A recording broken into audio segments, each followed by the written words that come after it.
Hi, I'm Kevin Smith, and guess what? I'm speaking freely. What this is all about is your right to freedom of speech. What made America great is an independent, vigorous press. If a jerk burns a flag, America is not threatened. Political speech is the heart of the First Amendment. For expressing their religious beliefs. Now is the time to make justice a reality for all of God's children. Welcome to Speaking Freely, a weekly conversation about free speech in America. I'm Ken Paulson.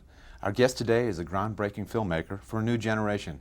His name is Kevin Smith. Welcome. Thank you, thank you. We're right here at the Aspen U.S. Comedy Arts Festival. Right. I just walked out of this opera house where people are just sort of screaming for you. Your fans are, Right. They're rabid. They are a small but vocal group, the vocal minority. You have this conversation and dynamic where, you know, you're just like the guy down the street, right? I guess it works, but it's kind of frightening because I'm told that's the way Hitler started. You go into the beer hall and really work them into a frenzy, and then they're like, let's go, take over. Well, we're introducing you, talk about it being a filmmaker for a new generation. It's a little pompous, you know, It is. kind of It's title. terrible, yes. But the truth is, you make movies different from other generations' movies. Yes, they look bad, whereas the previous generation's movies look pretty good. Yeah, I don't know. I guess I found a little niche, right? And we just started talking to those people, and originally started off wanting to talk to myself, like just make a movie that kind of amused me or it touched me in some way, or some movie that I could identify with. Because like I love movies, I love to watch movies, but I can't identify with everybody up on the screen. Like Right. I love a movie like Die Hard, but I do not identify with John McClane. You know, like I would never shoot somebody, I would never jump out a building, I would never take my shirt off in public. So like I don't sit there and go like, yes, that's me. So I just wanted to make stuff that I could look at and be like, hey, that's me up there. And oddly enough, there are enough people out there who are like, hey, that's me up there too. And that's kind of the nice thing about it. You're throwing it out there, and suddenly you find out there are a bunch of people who find the same stuff interesting that you do. Well, the story of Clerks is an amazing one, often told as an inspiration for others who want to enter the film business. And it's you know, you spent about 26 grand, 27 grand on this? 27.5, 75. And In 1993 dollars, you know. that would be what?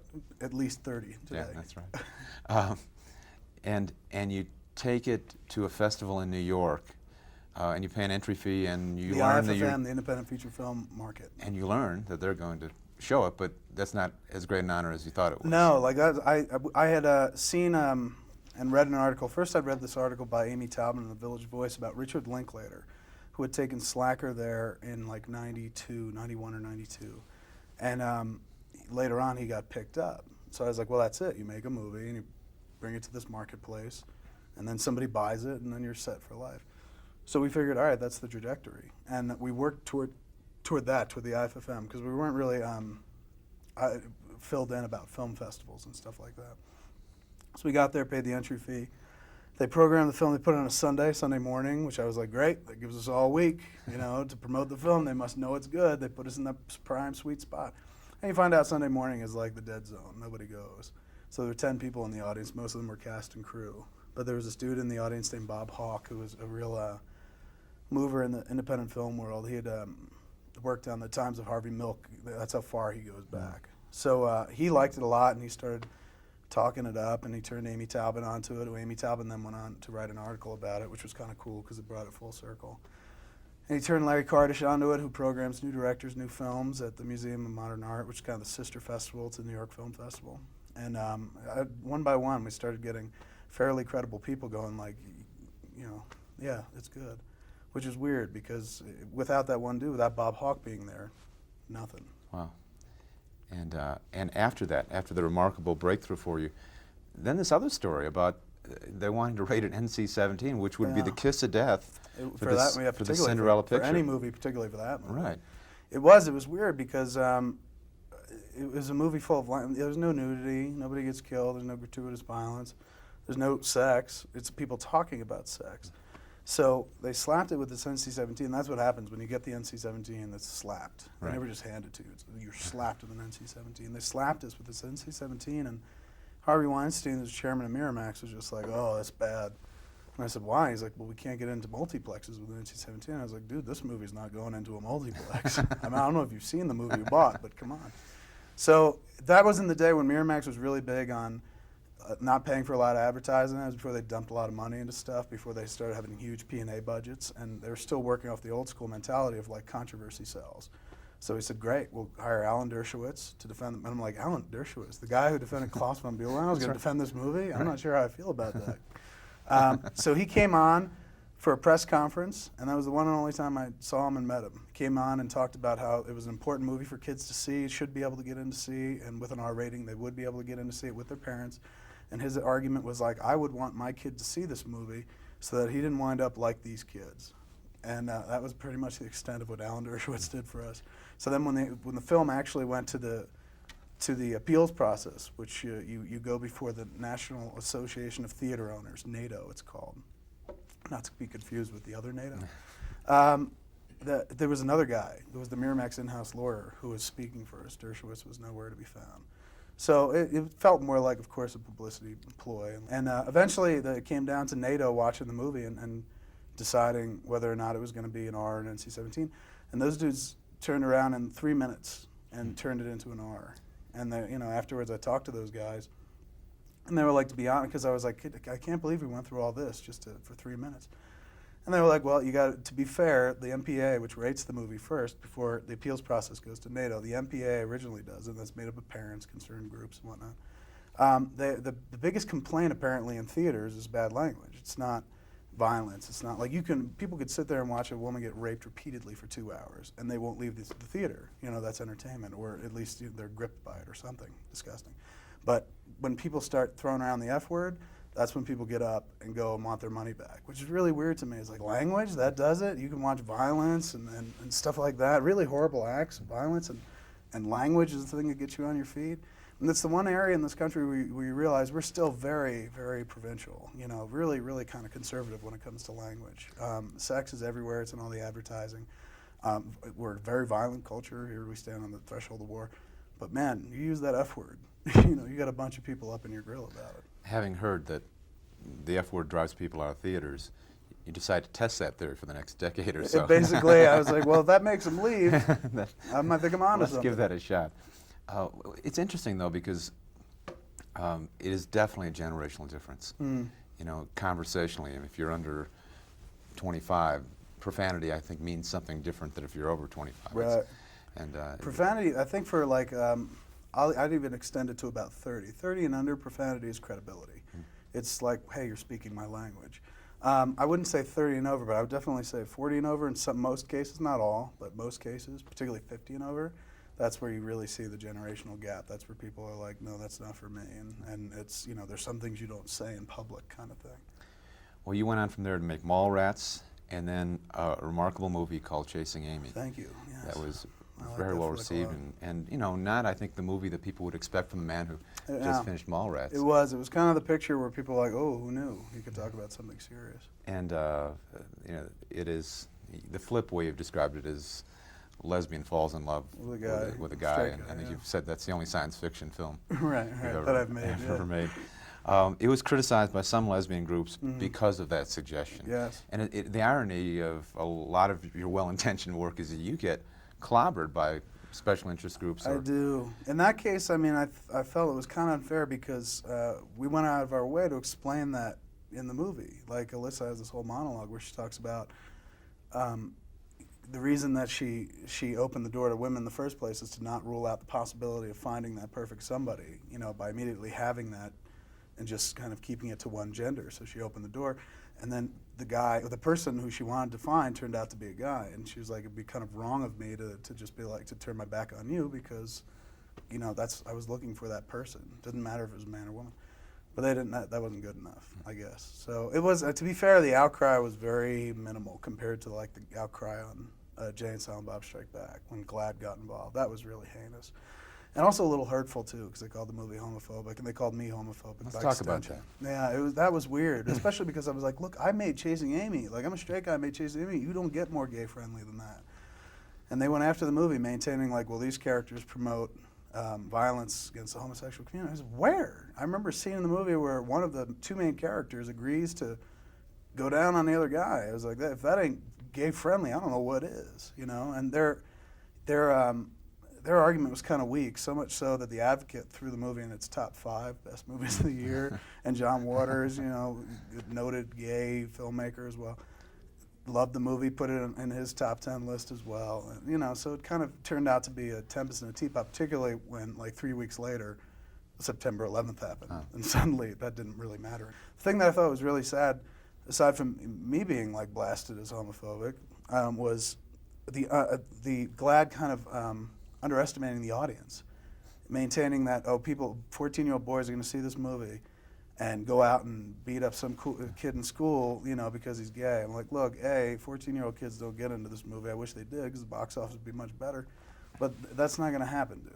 Like, your fictional worst-case scenario is not going to happen. And it's certainly not going to happen because of this movie, trust me. Because the two main characters are idiots.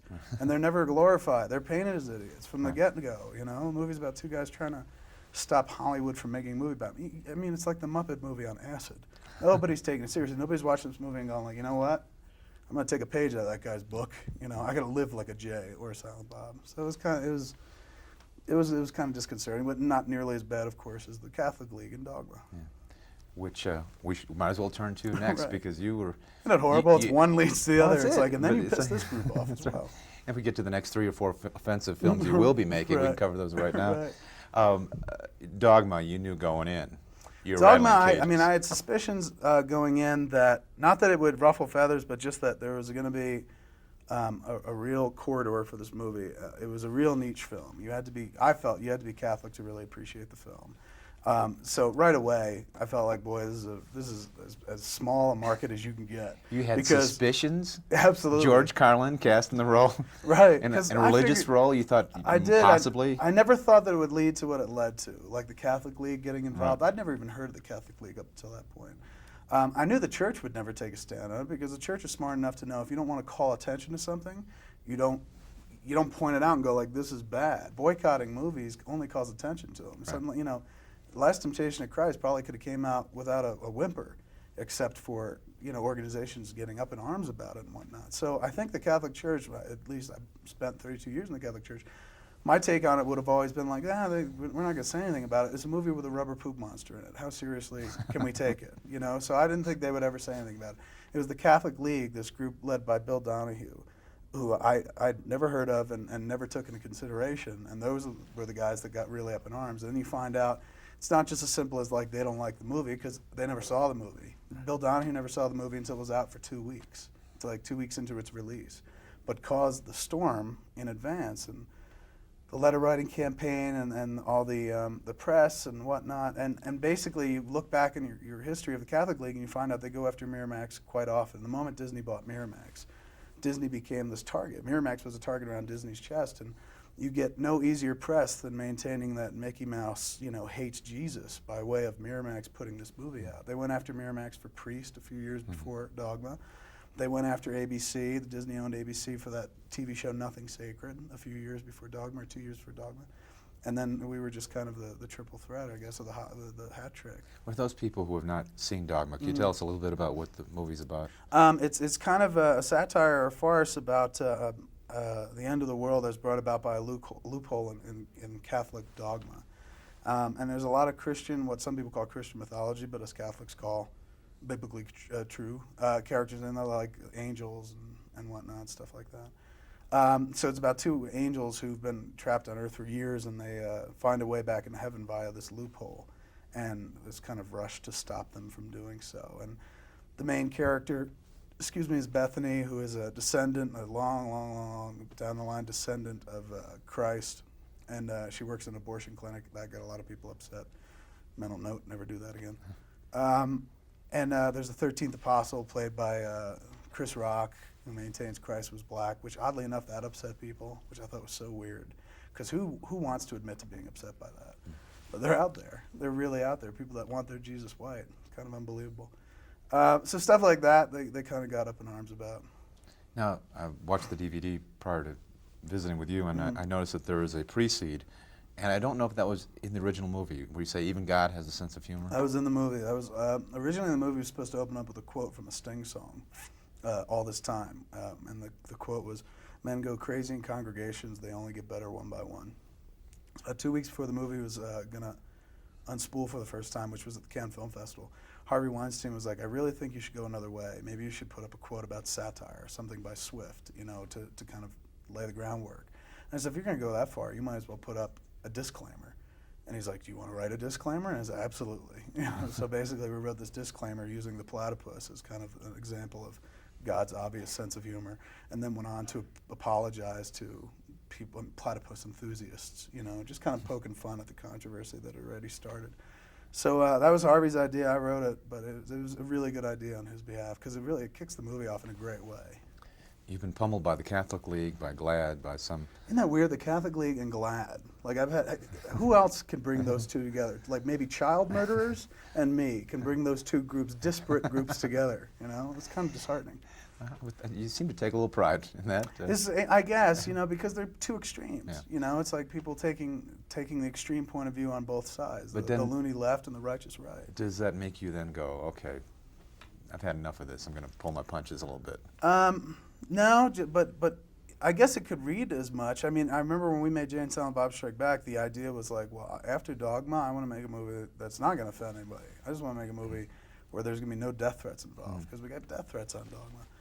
300,000 pieces of hate mail, stuff like that. It was horrible. So I was like, I'm going to make a movie that's just fun. And then, cut to GLAAD Picketing's movie. So you can't win. And then it just comes down to like what you feel like talking about that year, whatever you're going to make the next movie. So the next movie, the movie we just finished, is a movie called Jersey Girl. If anyone finds anything in it controversial, I give up. There's nothing controversial in the movie. It's pretty heartfelt and pretty like, I don't know. The one thing that people walk away from it going is like akin to what we had on Chasing Amy. I imagine. I'm projecting. I don't know, but on Chasing Amy, there were people like, wow, who knew they could make a movie like that? I think Jersey Girl would be kind of the same thing. People would be surprised how not controversial it is. Chasing Amy, remarkable for a number of reasons, but I think it also reveals how in touch you are with sort of the subcultures of culture. I mean, Right. In that one, it's a story about comic book writers Right. and artists and fans. Right. And there is a comic book fan culture. Mm-hmm. I was proud of that because that had never Fanboys. been really depicted before. And Like I thought there was, you got to give your characters jobs and stuff. And I was like, what a great job that I've never seen before. Like a couple of comic book artists, Right. Well, and having been somebody who was a young comic book collector and spent endless hours in those, walking up and down the aisles, and somebody insulting the guy who inks, Right. saying you're just a tracer. I mean, you really capture the culture. And I think that probably is something that's consistent throughout your work that people go, that really rings true. Thank you. Yeah, it's nice because I'm one of those people who tends to focus on the negative. So I spend a lot of time on the internet because it's the home of negativity. And when I gravitate towards criticism or comments about the work, it's always the negative stuff. I just kind of leave the positive stuff like, well, they don't know what they're talking about, but these negative people, they've got my number. So I always tend to read about the people who say like all your characters speak with the same voice. Nobody speaks like that in real life. It's so hyper stylized. The actors always sound like they're acting, and they never sound like a real person. But it's nice to hear the flip side, which I kind of, box out most times just to focus on the negative, which is a horrible way to live, but unfortunately I choose that way. The other kick I get out of your career is that all over America, young men read comic books until they're like 12, and then they go, well, I have to put this aside, I need to date now. Right. And then there are some who are hardcore and they continue to collect. Or some come back. Or come I was back one of to- those who yeah, came back. I that's- gave up in high school. I was like, I'm too old for Right. this. And then when I was 18, I was like, these are comic books. But Comic then books became good again. You're a guy who loved comic books as a kid, and then you get to write comic To books. write books, yeah. You've written Daredevil, and you've I did a Green Arrow run for DC as well, and I've done a few like Clerks books and Jay and Silent Bob stuff. Now that can't be quite as lucrative as film, right? Not at all. No, not at all. It certainly doesn't pay the rent, but it's fun, and it's kind of like given the opportunity to do it, because I've always found that comic books is a much harder field to crack than film. The only reason I got a job in comics is because I made a movie, but I don't think I ever would have gotten a job in comic books had I not made a movie, because I can't draw, I just write. So it was great, given the opportunity. Once somebody was like, hey, do you want to write comics? I said, absolutely, because I've been a fan for such a long time. And it's like it's a film-like medium in a lot of ways. Kinda. I mean, if you look at our comic books, they look better than most of our films, because I'm kind of a flat visual stylist, but when I work in comics, I have somebody interpreting what I'm writing. Somebody else is drawing, essentially somebody else is directing what I'm writing. So the comic books wind up looking much better than our movies do, except for I think Jay and Bob look better, and Dogma too, I think was a jump. Clerks and Mallrats and Chasing Amy, as much as I love them, I was still developing a quote-unquote style, or learning to move the camera, so they tend to look a little flat. in retrospect. But but Jay and Bob, and then, well, Dogma, and then Jay and Silent Bob Strike Back started looking better visually. Jersey Girl, I think, is our best looking movie to date, but that's because we had Vilmos Sigmund, the celebrated DP, shooting it. The comic book stuff, I think, looks really good, but that's because somebody else is quote unquote directing it.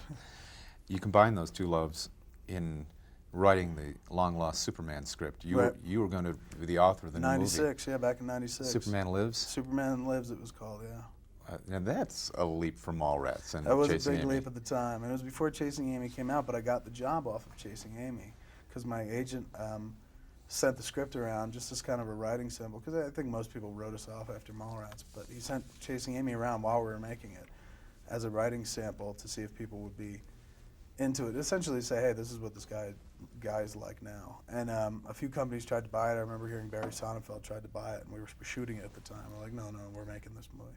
But it led to the Superman gig because it got me into Warner Brothers. And then they were like, well, we've got 3 projects that we'd like to see if you want to take a crack at. And one of them was Superman, which they said was a long shot, but by sticking with it, I got to do it. But as it turned out, nothing happened to it anyway. And no one will ever see that. Nobody will ever see it. No, I guess Brett Ratner's doing a version now with what's his name? J.J. Abrams, the Alias guy, writing the script. Would this have been a recognizable Clark Kent and Superman? Very much so. One thing I was kind of proud about, like on the internet, the script got out and people seemed to largely like it more than not like it. And a lot of people said it was very true to the comics, which I was proud of. The other remarkable story about your career is, I guess, is the career of Ben Affleck. Yes. Who's done rather well for himself He as well. has, much better than me. And when did the two of you first cross careers? Back in late 94, early 95, when we were casting for Mallrats. That's when I met Ben. And he tells the story that his mother had went to see Clerks. His mom's a real progressive teacher. And she'd seen Clerks before him and pushed him into seeing it. And then he heard that we were auditioning for the next movie, and so he came in. And that was the first time I met him, and we started hanging out off that movie. And then Chasing Amy, when I started writing it about 2 years later, you know, I'd known Ben for a while, and Joey and Jason Lee. So I wrote it with them in mind, particularly with Ben, because I was like, well, this dude is funny, charismatic, charming, good-looking. He's leading man material, but nobody has ever really seen him as the leading man before. So I wrote the first, like, maybe 5 scenes or something like that, and I called him up. I was like, before I go any further, I'm writing, you know, this movie where you're the lead. Are you into it? And he was like, what, are you high? Of course I'm into it, yeah. So that was kind of the real kind of kickoff of our collaborative efforts together. Because yes, he's in Mallrats, but like he's playing the same typical stock bully he had played before many times, including in Dazed and Confused. So Chasing Amy was a real kind of growth film for both of us, and kind of a real calling card. Showed the world that we were capable of more than what the business had seen us as doing prior to that. And the two of you have maintained a friendship, a relationship. Yeah. You're merciless about Pearl Harbor. Yeah. We make fun of each other a lot. Although he points out, he's like, you know what, dude, you make a lot more fun of me than I make fun of you. I was like, that's because you're so PC now. And he's just recently been Daredevil. Daredevil, yes. And yet he keeps coming back to work for you. Is that competitive pricing? You're able to match his asking fee? Jersey Girl was the first movie where we actually came close to paying his price tag. Everything else he'd done for scale or a little over scale. But Jersey Girl was the one where finally he got paid $10 million. I guess his price at that point was 15. I think he's up to 20 now because Daredevil did so well. But it was the first movie where he got paid kind of close to what he might normally get. And that was only because Harvey Weinstein didn't want to give him a bigger back end on the movie, which was weird because Ben was like, I'll do it for nothing as long as I get this huge chunk of the back end, because he believed in the movie. But Harvey was like, no, because apparently Harvey believed in the movie too and didn't want to give up any back end. So he's like, we'll just give Ben $10 million up front. So I was like, really? Is that how you solve problems? Can I have $10 million as well? Didn't pan out for me. But I don't look like Affleck, so I think that kind of hurts my chances of getting a bigger paycheck. When we started today talking about, you know, sort of the voice of a new generation, I think everyone would agree, many would agree, that you've got an eye and a sense of what a good percentage of young Americans feel and care about. What's your sense about whether Hollywood gets it or not? I mean, are there other filmmakers out there that you'd say, yeah, that's somebody who really is in touch with the audience? I don't know. I mean, I would imagine probably Hollywood has a better bead on what the audience wants than I do, because I've never made a movie that grossed more than $30 million, right? So obviously my audiences have a ceiling to them. Like the last two movies, Dogma and Jay and Bob, both hit 30. Before that, Chasing Amy was 12, you know, which was great because the movie only cost $250,000, but still, like, I've never really broken out into the mainstream. Hollywood continues to put out movies every year, multiple movies that cross the century threshold, as they say. So I don't know if they've got their finger on the pulse of what youth is, but they certainly have their finger on the pulse of what youth must want, because, man, they turn out in droves to see some of that crap. And you have your audience, and they keep coming back. I'm happy with that. Like, I'm happy with my audience, you know. I'm always shocked that we have an audience to begin with, because, like I said, I never thought the movie would really play outside of where I grew up. Never thought it would really play outside of Monmouth County. Clerks was kind of designed more as a calling card movie than anything else, just a movie to show somebody else, to be like, look, can we have money to make this other movie? Here's our one example of filmmaking.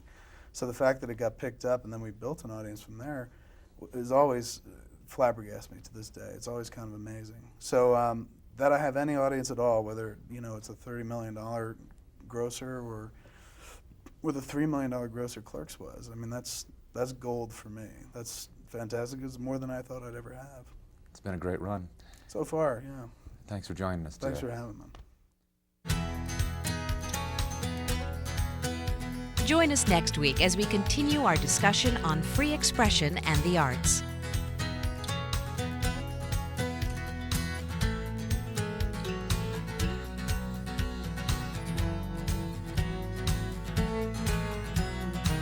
For more information about Speaking Freely, visit our website at www.speakingfreely.org.